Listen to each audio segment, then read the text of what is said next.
Hello, everyone. This is criminal profiler Pat Brown, and I want to talk today about the Karen Reed trial. Not a whole bunch about the Karen Reed trial, but the one thing I think may make all the difference in this trial, and it's that Jen McCabe's Google search may overshadow all other evidence. And why do I say this? All right. If we just take a quick look at the other evidence, prosecution and defense. The prosecution has in its corner that Karen Reed uh, dropped off John O'Keefe at the house. She was the last one known to have seen him, who admits having seen him. Uh, and she also later admits she might have hit him when she dropped him off at the house. His body was where she would have hit him, laying in the approximate location.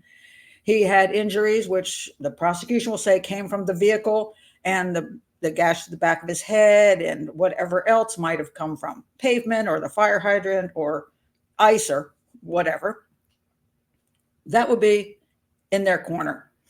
Now, on the defense side, they'll say, well, they've been putting out there that they think that John O'Keefe went into the house and that there's a whole bunch of people lying about that. That he did go in the house. They just, and by all their questions to those people on the stand, they're proving that those people are not being truthful and are covering for each other.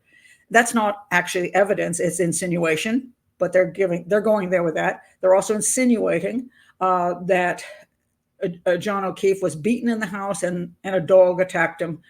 And that also, at this point, that's insinuation because there was no dog DNA on John O'Keefe. And there's no proof at this point in the trial, at this point, that any injuries to his body were caused by a beating or caused by a dog. All right, so at this point, I would say there's some evidence lacking there. There's also on the prosecution side, the tail light is missing out of Karen Reed's vehicle. It's broken, and therefore it hit something. And those pieces that were in the taillight, some of them were on his body, and there's some evidence also on the vehicle. So that's pretty solid evidence in the prosecution corner. Now the defense will say and insinuate, because they don't have proof of this, that somehow she hit the vehicle, was backed into another vehicle and caused the damage then, and then somebody had to go and get those pieces and somehow plant them on John O'Keefe's body in the snow. Again, this is insinuation. This is not evidence. So far, the prosecution has more evidence on its side, okay? And the defense has a lot of insinuations. But I do believe the defense has something that one could call evidence that is going to be a really huge issue in this case, because it's very hard information to understand if it's damning or not damning. And that is the Google search of Jen McCabe. Now, I'll just try to give the quick rundown of the Google search information. Here it is behind me. There in the logs, there is a log of a 227 Google search, which was Haas, H-O-S, instead of how. It's a misspell. Because when I practice this on my own cell phone, it's very easy to hit the S instead of the W. So instead of how, you H-O-S. So how Haas long to die in cold at 227. Then at 623, there is how long Ti die in CIKD. Also, I practice that on my phone, and again, it's an easy misspelling to make because all the letters are right next to the ones that you're trying to hit. And then there is the third one, which again is Haas long to die in cold, which is the same as this one. All right. Now, the claim by Jen McCabe is that She did not make any Google search at 2:27 in the morning. She had Google search somewhere around that time, opened up a tab and Google searched about a basketball game, then went to sleep. And then the next Google search she made was when she was out with Karen Reed and discovering his body. And Karen Reed asked her to Google how long to die in the cold. And she did so, she says. And at this point in time, didn't quite get it right, and then did it again. And this brought up this search. This will actually, I've tried both of those. This doesn't bring up the search very well, mind you. I came up with a whole bunch of garble, so I can see why it will be fixed to this. This will bring up the search even with the HOS.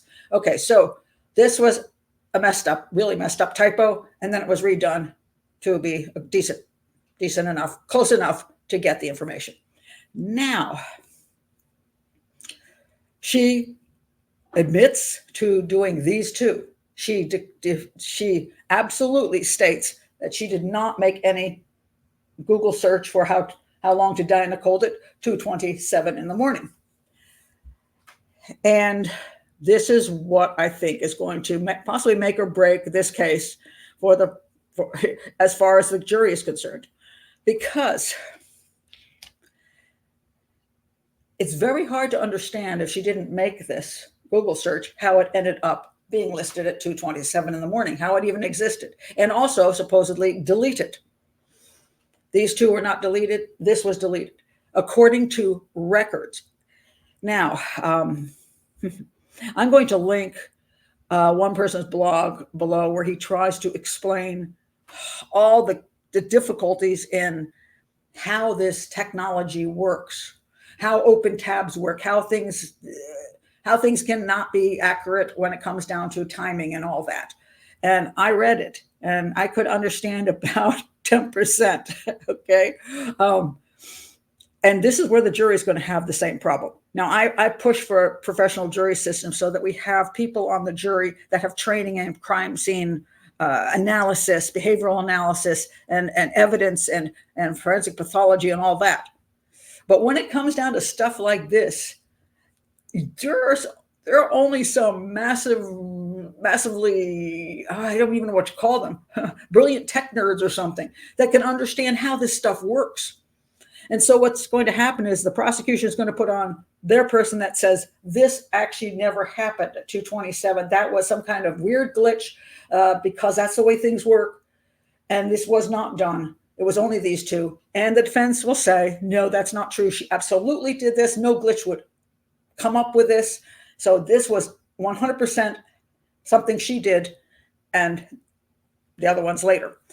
Now, this search at 2:27, the claimed search at 2:27 for how long to die in cold. Now, what does that mean?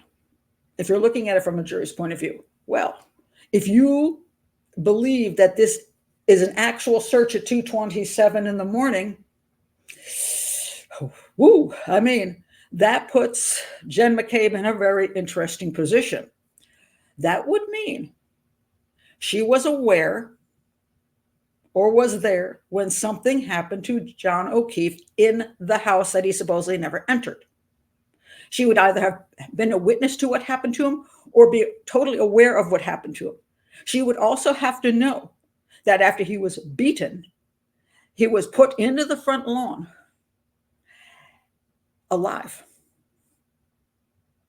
And she would have been then a party to murder because she did not call 911 to save her friend's life. John O'Keefe was her friend.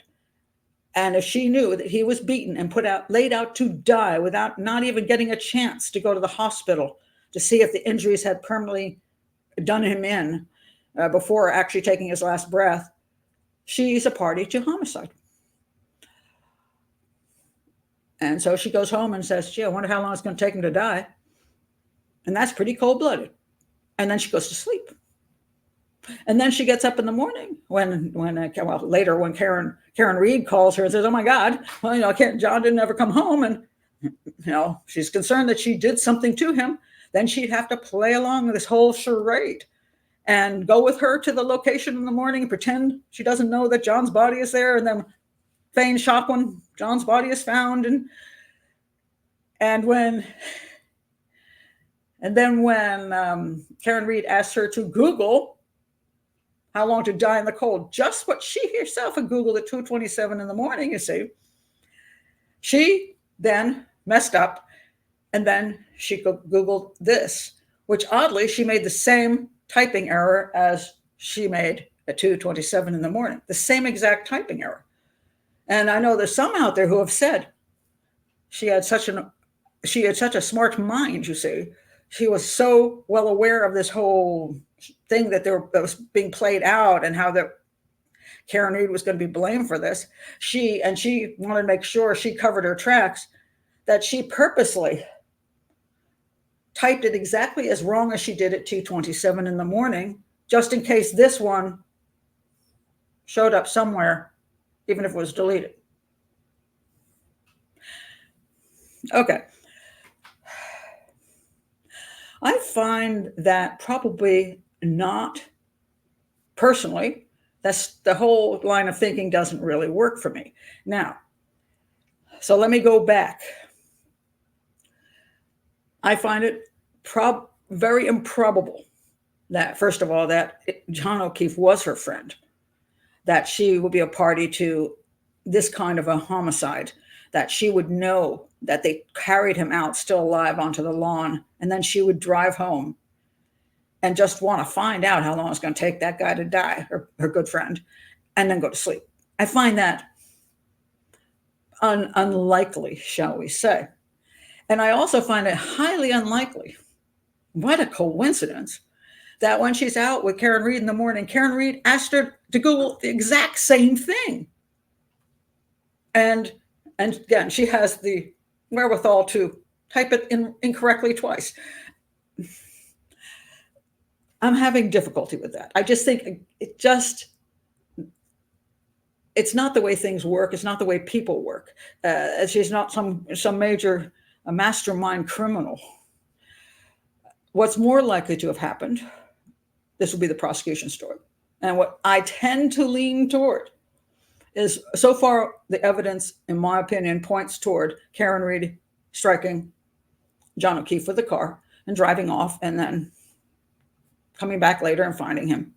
That's what I believe happened, according to evidence so far. Please don't just say, hey, you haven't seen every moment of the trial and there's trial still going on. Yes, it is. And the trial will have to conclude with all the other witnesses and experts and all that kind of stuff. I'm just saying what I see so far. So I think it's much more likely that she was at the park. She was there. She went home. She was awake. She checked on a basketball score, went to sleep. She got woken up. She went with Karen Reed. And while she was there, Karen Reed did indeed ask her to Google how long to die in the cold. And she tried, and remember, it's freezing outside. I don't know what she was wearing, gloves, but taking them off and trying to Google in the midst of the snow and everything. I understand entirely why she Googled how long to die in Sikda. Okay, and then she's like, and then she does it again. And she still can't quite do it right because she's freezing. At home, not as likely you're going to make mistakes, but you can. But certainly in the middle of the snow. But I think it's an incredible coincidence that she would have Googled this at 2:27, and then Karen Reed would ask her to Google the exact same thing. So she did it again. And the exact same HOS. I find that unlikely. Is it impossible? No, it's not impossible. So here you run into this problem. If the trial goes on and the defense is never able to prove that John O'Keefe went into the house, that anybody actually beat him, and that any dog actually attacked him, if they can't prove any of that, if they can't even prove anybody planted evidence, they've got nothing except that. But that may be enough. While the prosecution may have physical evidence, statement evidence from Karen Reed, behavioral evidence, all that stuff, all matching that most likely Karen Reed was the one who ended up ending John O'Keefe's life. Even if everything points to her, they're going to have this problem too. Because this is actually something it's in, I would say, in black and white. There is data. And the question comes down to the two experts that are going to come out and go over this stuff. Can the defense prove that this Google search was actually made at 2:27 in the morning and was not a glitch? Can the prosecution expert absolutely prove that this was a glitch and was not an actual Google search at 2:27 in the morning? And no matter how good either one of the experts are, can the jury understand which expert is correct? Because honest to God, I can't figure it out. I've been reading on this stuff, and I don't understand it. It's like garbled to me. You know what I mean? It's nonsensical. I mean, I can try to be as logical as I can to understand what they're trying to say, but it is so far above my head because I'm not a tech nerd. I'm just not. I don't know this kind of stuff. And I'm going to say probably all 12 of those jurors can't understand it either. So now we're down to a point where can the jury say the totality of the evidence is in the prosecution's court? And therefore, I think the totality of the evidence says he was hit by Karen Reed. If this turns out to be what the totality of the evidence says in the long run and at the end of the trial, or will they let one piece of information that they can't understand and aren't sure which one of the experts is telling the truth on it, or even if the experts even know themselves, will they let that one piece of confusion give them reasonable doubt? Well, she could have, if she did actually Google search at 2:27 in the morning, well, then she knew he was out there at 2:27 in the morning and has nothing to do with Karen Reed hitting him. And that might be all it takes for her to walk. So I would not be surprised in the long run if she is actually guilty of hitting him and having him die because of it. If she's actually guilty, and I'm not pointing at Jen McCabe, I'm pointing at the Karen Reed, whose picture is not here. If Karen Reed actually is guilty of hitting John O'Keefe and leaving him there to die in the cold, I don't know that even a mountain of evidence supporting that can make up for one piece of confusion that the jury might just shrug their shoulders and say, well, I don't know. We'll just, we just don't know. So I would not be surprised if she is not found guilty because of that. But not necessarily because it's actually true that the search was made at 2:27 in the morning, just because it's just a weird piece of information that may or may not be accurate and may be some little glitch in the computer world. So that's my thoughts on that. I'll be curious to see how it all plays out. But check out the link I put in here and see if you can understand anything, because I couldn't. I say it was gobbledygook to me. So if it's that for me, I'm pretty sure it's going to be that for the jury as well. Anyway, those are my thoughts on that. If you're new to the channel, please do like and subscribe. Please try to be pleasant in the comments below. So far in the Karen Reed case, people seem to have absolutely no sense of decency when they comment at all. Please do not go around pointing fingers and making nasty statements. I would really appreciate that. Just talk about this particular information. If you're a person who does understand this stuff, please put that in there, because it'll be interesting to see if anybody can clarify anything at all. I'd really like to know. Thanks for being here. Bye-bye.